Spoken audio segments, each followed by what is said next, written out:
Chers amis, bonjour. Nous sommes le mercredi 17 août 2022. Il est 8h30. Quelques news de l'Arménie, de l'Artsakh et de la diaspora arménienne. Tout d'abord, aujourd'hui et demain, 17, donc jeudi et mercredi 17 et jeudi 18 août, l'Arménie est le gouvernement arménien a décrété le deuil national en Arménie.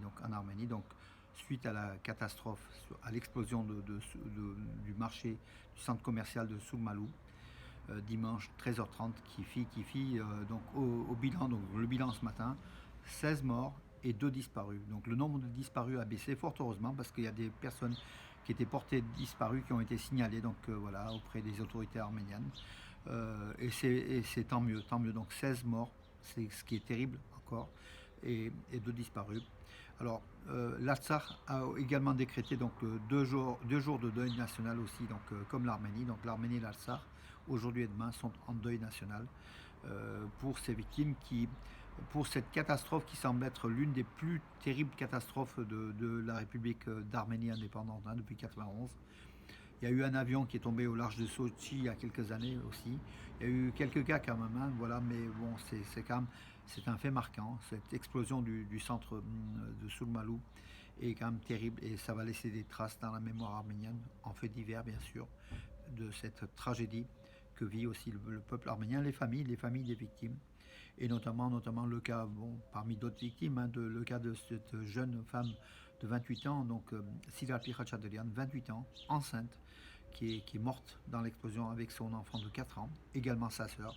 Elle était originaire du village de Yervat, pas loin d'Erevan. Elle était mariée à Yerik Natsor, donc elle a perdu, donc elle est, elle est, elle est décédée donc suite à l'explosion, de 4 personnes d'une même famille, donc voilà.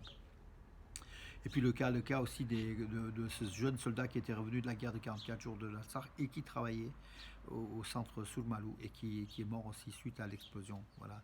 C'est que des cas tragiques en fait de familles endeuillées, dont on met des fois des visages pour ne pas les oublier. Je crois que c'est faire aussi le deuil quelque part, de penser à eux tout simplement. Et contrairement à ceux qui disent il faut pas en parler, il faut pas mettre de visage, vous savez, c'est deux théories, hein. Moi, je suis plutôt partisan d'en parler. Je pense que leurs familles sont souvent soulagées de savoir que, tout simplement, que le deuil est partagé par la nation tout entière et pas que par le cercle étroit des familles. Il est vrai que les familles sont proches, sont beaucoup plus affectées, mais nous, on est affectés aussi à distance. On a de la peine pour ces personnes-là, pour ces histoires-là, des histoires qui se sont arrêtées justement à cette explosion, tout simplement. Voilà, voilà. Donc aujourd'hui, ce matin, comme je vous l'ai dit, donc le bilan est de 16 morts et 2 disparus, en espérant que ces 2 disparus puissent faire surface, face appel, comme quoi ils sont vivants, ils ne sont pas sur le site. Voilà, en tout cas, il y a plus aucune personne sous les décombres, hein, a priori. Voilà. Hier, vers 14 heures, le feu était circonscrit, était arrêté, en fait, voilà, maîtrisé. Et puis ce matin, le ministre des situations d'urgence a affirmé que sur le site de Soulmalou, il y avait 4 tonnes d'explosifs, d'éléments qui pouvaient exploser. Donc peut-être des feux d'artifice ou voilà.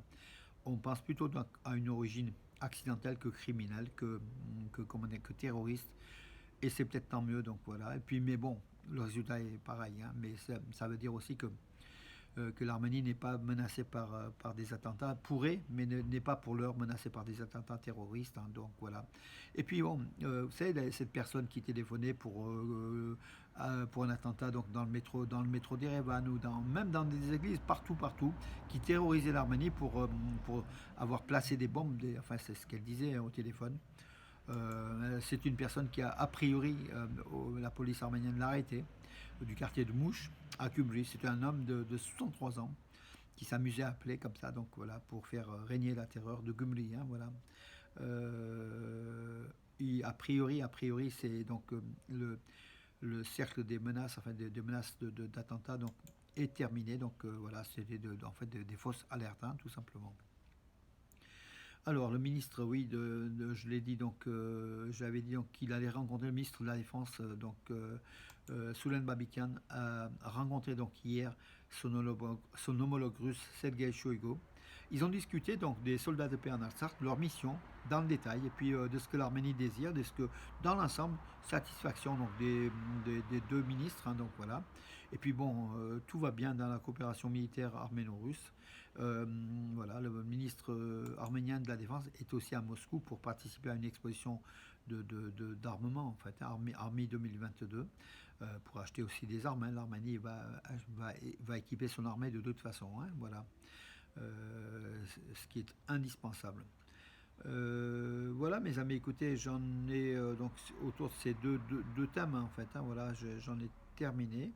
Euh, Croissance structurelle en Arménie, bien sûr, donc l'économie de l'Arménie se porte bien, le tourisme se porte très bien, très très bien même, reprend. Et tout va bien, je dirais, à part ces faits divers hein, qui nous indisposent et qui nous font beaucoup de peine. Voilà, c'est arrivé en Arménie. On a reçu donc pratiquement tous les chefs d'État étrangers ont appelé ou envoyé des messages au Premier ministre arménien Nikol Pachinian pour dire leur soutien face à cette, comment dirais-je, cette épreuve que traverse l'Arménie. Voilà. Sur le fond, par contre, des frontières, rien à signaler, ou même pendant les 3 derniers jours, aucun fait à signaler et c'est tant mieux. Voilà. Que la paix revienne sur cette région, que le peuple puisse vivre de façon normale. Bien que donc là je vois donc alerte l'Azerbaïdjan déploie massivement des troupes à la frontière avec l'Arménie. C'est coutumier, on est coutumier du fait hein, en fait. Hein, donc des camions, des blindés qui se massent aux frontières de l'Arménie. C'est peut-être pour impressionner tout simplement. Hein, voilà. Voilà mes amis, écoutez, j'en ai terminé, puis je salue encore une fois mes amis, donc mes amis Maïda et Boros Sulukjan, voilà, et leur fille en fait, et leur fille qui est comment qui est chanteuse, hein, chante des chansons pour enfants, mais aussi des chansons d'amour comme son dernier CD en fait. Hein. Bravo à elle, donc elle s'appelle Sona Terzian Sulukjan. Elle habite à Alep en Syrie, donc ville où je suis né. Voilà, dans une famille originaire d'Ulfa, donc ils sont originaires d'Ulfa, comme mon épouse. Euh, J'arrête les précisions, mes amis. Voilà, moi je suis originaire plutôt de Kharpet, mais c'est pas loin de Malatya, de mon ami Rosof Idiozer, qui était justement à Malatya il y a quelques jours. Là, il est revenu. Et on va partir ensemble en Arménie au mois d'octobre, mes amis. Voilà. Écoutez, sur ce, je termine et je vous dis bonne journée et à demain, mes amis.